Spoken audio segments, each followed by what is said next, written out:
喺澳門想嘆桑拿，到底要準備幾多預算？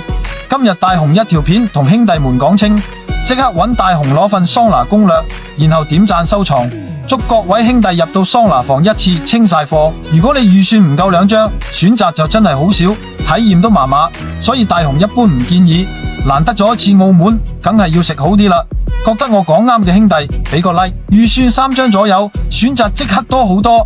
帝湖、豪門、東方皇堡、尊貴、1號呢啲都可以食到豐富大餐。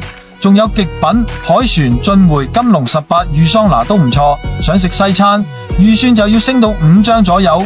想試日式料理，6張都夠。所以兄弟們準備好食咩未？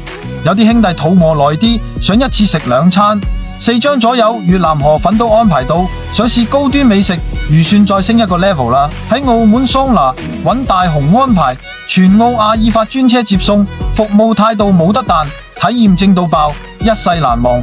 出發前記得藏粉攻略，唔踩坑，唔使亂使錢。關注澳門大紅，一站式解決你在澳門的所有需求。